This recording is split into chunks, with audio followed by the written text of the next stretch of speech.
Hey guys, it's Ree, what's up? I hope you're good.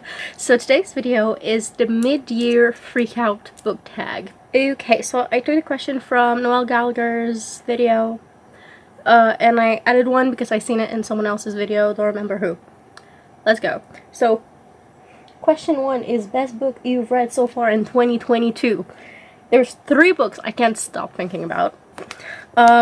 First, The Love Hypothesis. I waited a while before reading it, and I shouldn't. I just loved it so much. So it's a fake dating trope romance with a professor, and she's graduating soon. She's a PhD candidate, 3rd year. Yeah, I really like it. Smut's not good. There's like 1 or 2 scenes. It's not good, but I still like them as characters. Their relationship, the developments, it's just, I really liked it. Second book is Deal with the Elf King. Read it in January. It was my best read of January. Can't stop thinking about it. So, you know how like elf kings / prince need someone to marry and then they go and take a human? That's it. Except in her village, like, I'm just gonna tell you that part. Like, 3,000 years ago, humans were hunted by powerful races with wild magic until the treaty was formed. Now, for centuries, the elves have taken young women from Luella's village to be their human queen. So basically, the human queen has some powers, and the elf king has another type of power, and like, as king and queen, they can basically make the seasons go and stuff like that. And it's a forced proximity, arranged marriage kind of deal. It's really good. I loved it so much. Their relationship, I fucking love it. Okay, third book. Third and last book for this question, From Blood and Ash. I've read the 4 books that are all for this series. I didn't read Ember in the Ash yet, because this series in the Kingdom of the Wicked series taught me that I was right for waiting for every book to be out before reading series. I read the 4 that are out. There's gonna be 6 of them. At the start I thought it was gonna be a trilogy, bought 3 of them, was like, fuck yeah, but no. Basically, there's 2 kingdoms, and Poppy is the maiden of the one she's in, which I never remember the name of. And all her life, she's been told that the kingdom's future rests on her shoulders. And that, like, if she doesn't, the Dark One, oh, there's no map in the first book, whatever. The Dark One, who is the prince of the other kingdom, will just, like, kill everybody, you know. And, yeah. It is a love story. And, in the end of this one, discovering something about someone, you just go, I'm sorry, what? Anyways, I fucking love this series. I can't wait for the 2 next to come out. I know technically Jennifer L. Armentrout said the reading order was 1 through 3 of this one, and then first Shadow in the Ember, and then the 4th from this one, but my brain doesn't work that way. I think my ADHD brain doesn't work that way. Anyways, fucking love this. Second question is best sequel you've read so far in 2022. Kingdom of Flesh and Fire. Book 2 of the From Blood and Ash series. Book 2 and book 3 in this series were everything I wanted and more for this series. It was just fucking amazing. People are like, oh, this is so fucking boring, blah, blah, blah. Because I think it's because they compared to From Blood and Ash, to A Court of Thorn and Roses. I haven't read ACOTAR yet, So I mean, that's why I enjoyed it that much. I don't know. Really fucking liked it. The characters, the development, the powers, the love story, everything like that goes on in the second and third one, the way it goes on. Fucking love it. Third question. New release you haven't read yet, but want to. I have 4 for this question. First is Twin Crowns. There's a tear in my copy here. The dust jacket. Whatever. It is 2 princesses, 1 throne. What could go wrong? So they are twins, but they have been raised in different part of the kingdom. One of them as the princess, and the other one to destroy the princess and take her place. Like, that's what I understand of it. It looks really fucking good. Yeah. Don't know what else to say about that, because I don't know much. Second is Book Lovers by Emily Henry. Everybody has been loving it. So, and Emily Henry, I've read People Meet on Vacation and Beach Read. Beach Read, I loved it, but People Meet on Vacation, I didn't. But the way she writes authors and love stories and with authors, like in Beach Read, pretty sure I'm gonna love this one. It says, one summer, 2 rivals, plot twist they didn't see coming. So, the girl is a literary agent, and the guy is an editor. That's what I know, and apparently it's very good.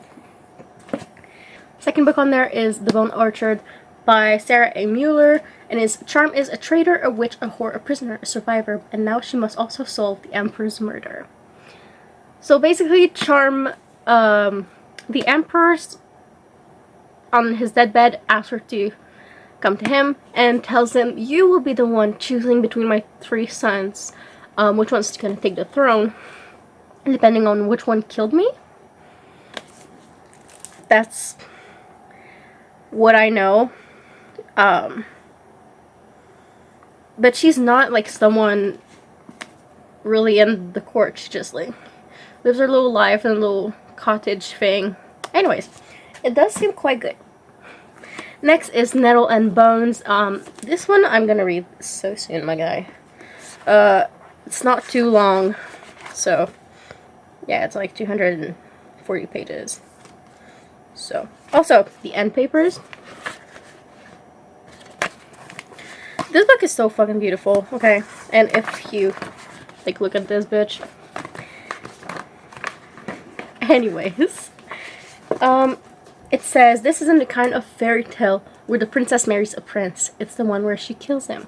And that is all I need to know. I want to jump in there without knowing much. Like, only knowing that is enough for me. So, yeah. Next question is most anticipated release for the second half of the year. It is the 3rd book of the Kingdom of the Wicked series by Carrie Maniscalco. She was my discovery author of 2021, and I've read nearly all of her books that are out. Like, she has a novella about Thomas Cresswell, which is the love interest in the Stalking Jack the Ripper series, which I haven't read. But yeah, the way the 2nd book ends, I need the 3rd one. And I'm definitely gonna read both of these when I get my hands on the 3rd one. Also, like, look at that, they're so beautiful. The 3rd one is Kingdom of, I don't know.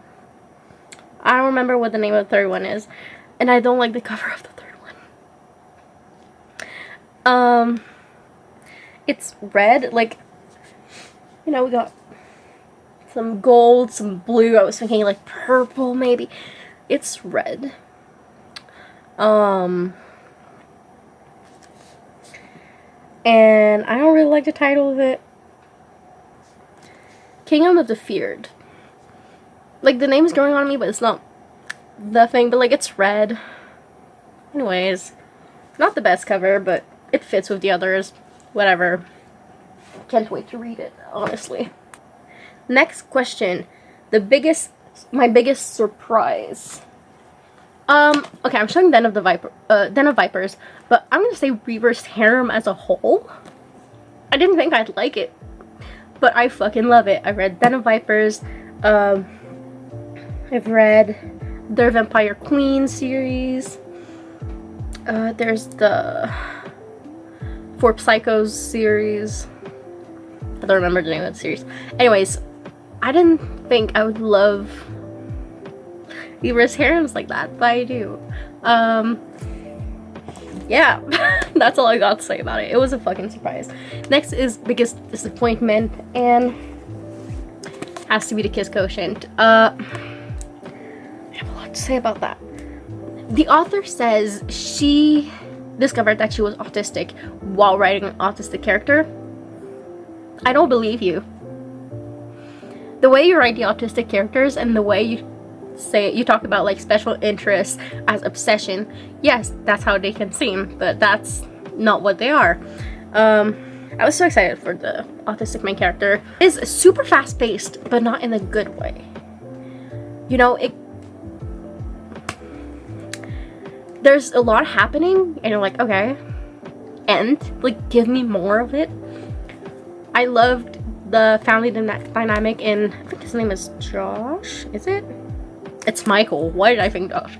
In his family, but besides that, not a lot. And I saw so many people loving it. Also, but she's different. Yeah, she's different. She's neurodivergent. That's just life, my guy. Like, she's not like other girls.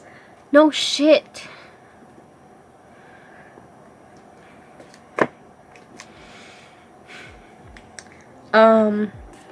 Also, like, in the author's note. Let me just pull up that part of it. The author says, one autistic trait from my quick internet research stuck with me, troubles with social skill. And I can tell you, that is all she took, besides obsession, to write her autistic main character. Didn't like it. Anyways, his family is amazing, but yeah. Well, except his dad, but whatever. Favorite new author? Have to say, am I really gonna take from Blood and Ash again? Yes I am. Jennifer L. Armentrout, love her writing. I bought 2 more series of her to read more of her work. Haven't gone through it yet because my TBR is a lot. And next, Catherine Ann Kingsley, love the series by the way. And I bought 1, 2, 3 of her series after reading this one, to read more of her. Again, haven't, but definitely will. Just that my TBR is a lot. Alright, newest fictional crush. Kieran from the From the Nash series. I love him. He is a sweetheart. He is everything I need. Yeah. All I have to say. And also Adam Carlson from The Love Hypothesis. I like him. He's very sweet. Really. I really want to reread this already. So, you know. Also, yeah, no, I have to. Delilah Green from Delilah Green Doesn't Care. I'm not done with it, but my God, I'm loving her. Loving her character. Definitely my kind of girl. I don't know if I want to be her, if I want to be her best friend, or if I want to fuck her. Choose your poison. Next question is a book that made you cry. I don't really cry at books. Sometimes I cry of happiness, like when I read This Song Is Not For You last year. But I don't really cry for books. But also I have You've Reached Sam on my TBR. So that might change this year. Like my best friend just read it and she told me, like, girl, I've been crying every single chapter. So we will see. This pile of book is all over the place. Next question, a book that made you happy. I have two for this one. I have Count Your Lucky Stars. It is a second chance romance. It's sapphic. Margot is pansexual, and I don't remember her name.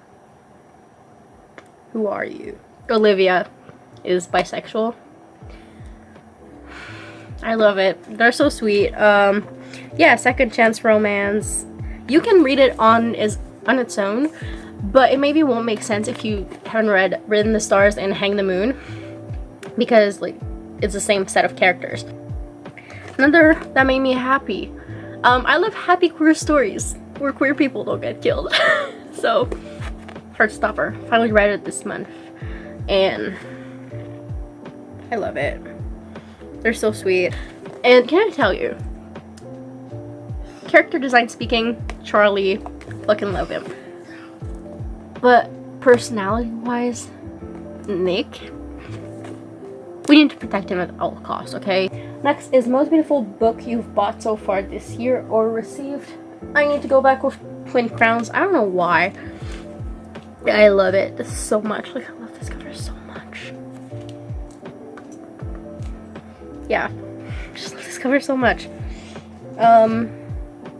Also, these two, which they're limited edition, I think, of the All Gods series by AJ Verona, and these limited edition hardcover. I just love the characters on there, but she is great. Anyways, and now last but not least, what books do you need to read by the end of the year? As I said, my TBR is a lot, but I chose 4. Well, technically it's 10, but first, the Fortune of Sworn series. There's 4 books in there. I don't know much about it, but we're meant to be seductive. We're designed to lure humans in. All I know is that she's looking for her brother, and then someone was like, oh, okay, like, I'm gonna help you find your brother, and apparently there's, like, kidnapping in there. I don't know. Next is the Of the Blood series. There's 4 books in there as well. This is my next series I'm gonna read. But like, raised in a war-ravaged continent, temptation comes to Calla Caldwell in the form of a charming and mysterious stranger. Giving into his intimate seduction, her world is forever changed by a single bite. Apparently, it is slow burn vampire. That's all I know, and that's all I need to know. Next are 2 memoirs, 2 nonfictions. I don't usually like nonfiction, but these 2 look like they're gonna be in my category of nonfiction that I like, which is true crime, cults, and stuff like that. So first we have Know My Dame by Chanel Miller. Been wanting to read this for like a year and a half. It's a story of trauma, and basically in that case, I think it's a Stanford case, rape case. She was the victim, and no one really knew her. So a little memoir here. I don't know much about it, but you know what? It does look pretty damn good. And the second memoir, and the last book on this in this video, is Sex Cult Nun by Faith Joan, which is breaking away from the Children of God, a wild radical religious cult. So, you know, she was in this cult, and apparently it's fucking heartbreaking because it's written from the perspective of a child. It's just the way she saw it her whole life while it's happening. Anyways, I really need to read that. That's all for this video. But I hope you enjoyed, and I'll see you in my next video. Bye guys.